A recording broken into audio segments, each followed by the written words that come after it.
kronologi lengkap perkembangan kasus tewasnya Gilang Endi Saputra.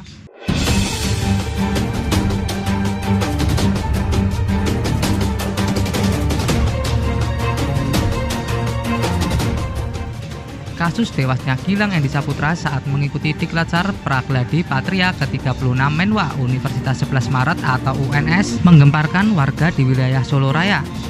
Mahasiswa asal Karangpandan, Kabupaten Karanganyar itu tewas saat mengikuti kegiatan yang dilangsungkan di kawasan sekitaran kampus UNS dan di bawah Jembatan Juruk, Kecamatan Jebres. Berikut fakta kronologi lengkap tewasnya Gilang Endi Saputra.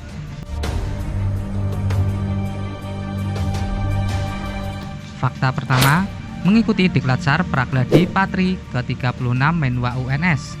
Putra sulung pasangan Sunardi dan Endang Budiastuti ini mengikuti kegiatan Diklatcar Menwa UNS sejak Sabtu 23 Oktober lalu. Saat mengikuti gemblengan fisik, Gilang sempat mengeluhkan tidak kuat, namun selang sehari atau pada Minggu 24 Oktober dipaksa untuk terus mengikuti kegiatan tersebut hingga akhirnya meninggal dunia.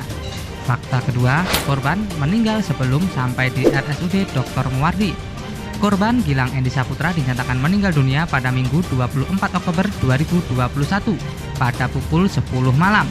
Waktu itu, Gilang dibawa rekannya ke RSUD setelah sebelumnya dianggap kerasukan saat mengikuti kegiatan Diklatcar Menwa UNS di kawasan Jembatan Juruk.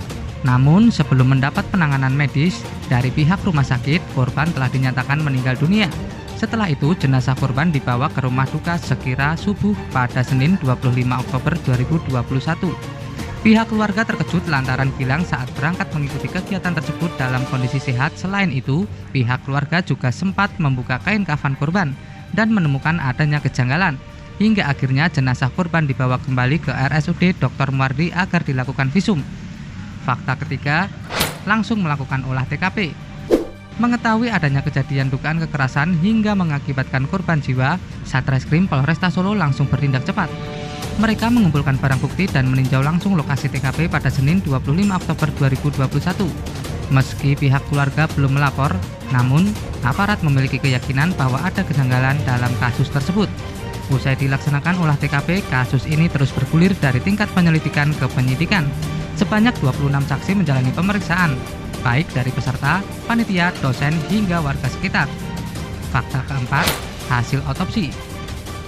Hasil otopsi korban Gilang Endi Saputra keluar pada Jumat 29 Oktober. Berdasarkan hasil otopsi, diketahui korban mengalami pukulan benda tumpul di bagian kepala hingga mengakibatkan susah bernafas. Meski begitu, butuh keterangan dari saksi ahli forensik menjelaskan secara rinci hasil otopsi yang telah dilakukan. Fakta kelima, terjadi aksi di internal kampus UNS.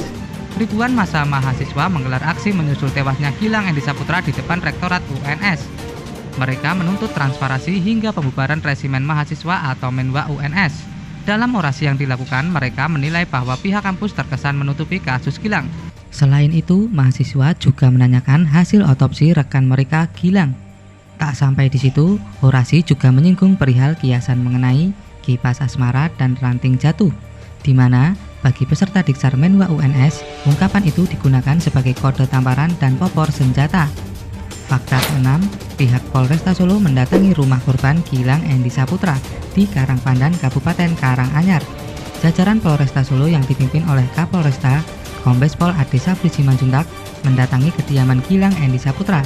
Dalam kunjungannya tersebut, Kapolres ditemui Sunardi yang tak lain adalah ayah dari Gilang.